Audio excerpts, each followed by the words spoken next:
प्राचीन समय में एक ब्राह्मण अपनी गरीबी के कारण भिक्षाटन से अपना और अपने परिवार का पेट पालता था। जब परिवार के सदस्यों की संख्या बढ़ने लगी तो दिन भर मांगने पर भी गुजारा संभव नहीं हो पाता। भूखमरी की नौबत आ गई।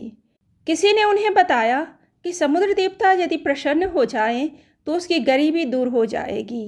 ब्राह्मण देवता समुद्र के तट पर पहुंचकर तपस्या करने लगे। समुद्र देवता ने ब्राह्मण की आर्त प्रार्थना सुनी, तपस्या से प्रसन्न हुए और ब्राह्मण के समक्ष प्रकट होकर वरदान मांगने को कहा। ब्राह्मण बोले, हे रत्नाकर, मुझ गरीब ब्राह्मण को अपने परिवार के भरण पोषण में कठिनाई उत्पन्न हो गई है। भीख मांगकर भी बच्चों का पेट भरने में असमर्थ हो गया हूँ। पूजा पाठ और अध्ययन करने का समय भी नहीं मिल पाता। मेरी इस समस्या का कोई समाधान कर दे प्रभु। मेरी दूसरी कोई इच्छा नहीं है।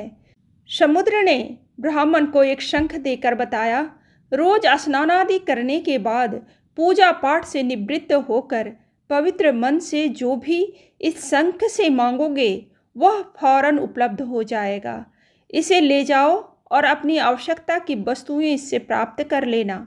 ब्राह्मण देवता प्रसन्न होकर समुद्र को आभार प्रकट करते हुए घर की ओर चल पड़े। रास्ते में शाम हो गई और उन्हें एक बनिक के घर रुकना पड़ा।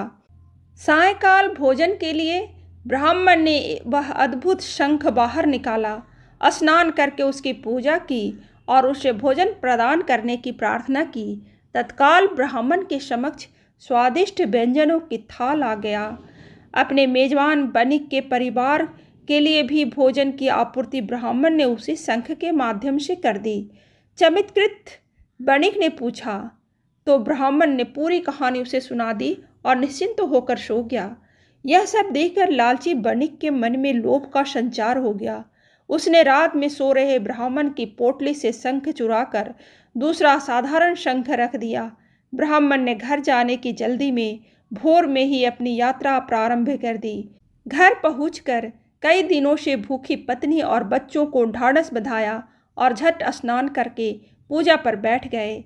शंख देवता का आवाहन करने पर जब कोई प्रतिक्रिया नहीं हुई तो उन्हें बड़ा दुख पहुंचा। उल्टे पांव बनिक के पास पहुंचकर अपनी विपदा सुनाई। चतुर बनिक ने उन्हें सुझाया कि यह गड़बड़ जरूर समुद्र ने की होगी। कथाचित वह शंख एक बार प्रयोग हेतु ही बना रहा हो। भोले ब्राह्मण देवता समुद्र के तट पर जा पहुँचे। फिर से तपस्या प्रारंभ कर दी। इस बार समुद्र देव ने अपने भक्त की आवाज़ फौरन सुन ली। प्रकट हुए। ब्राह्मण ने पूरी कहानी सुना दी और समस्या के अस्थायी समाधान की प्रार्थना की। सब कुछ जानकर समुद्र ने एक दूसरा शंख दिया और बोले, इसे ले जाओ। घर जाने से पहले पोटली से बाहर मत निकालना। इससे जो भी मांगोगे उससे दूना देने को तैयार रहेगा। ब्राह्मण दूनी प्रसन्नता से घर लौट पड़े। राह में अंधेरा हुआ। उसी बनिक के घर रुके।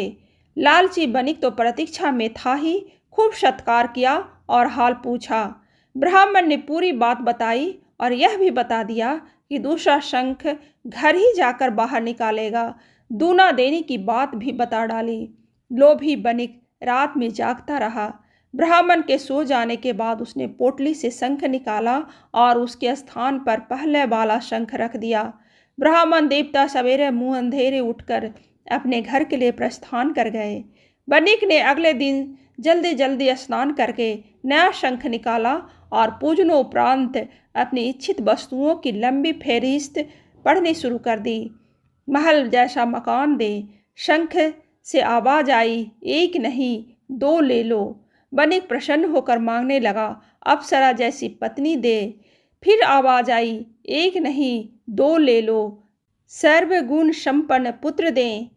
एक नहीं दो ले लो। 7 घोड़ों वाला रथ दे। एक नहीं दो ले लो। एक राजा का राजपाट दें। एक नहीं दो ले लो। सूची बढ़ती गई और दूने का वादा होता गया। अंततः बनिक बोला, अब मैं थक गया, मुझे कुछ और नहीं चाहिए। बस कुछ और समय बीता तो समान प्रकट होने की प्रतीक्षा अब व्याकुलता में बदलने लगी।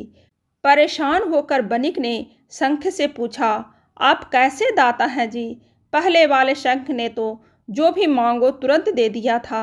शंख हंसकर बोला, अरे मूर्ख, देने वाला शंख तो वही था जिसे उसका असली अधिकारी ले गया।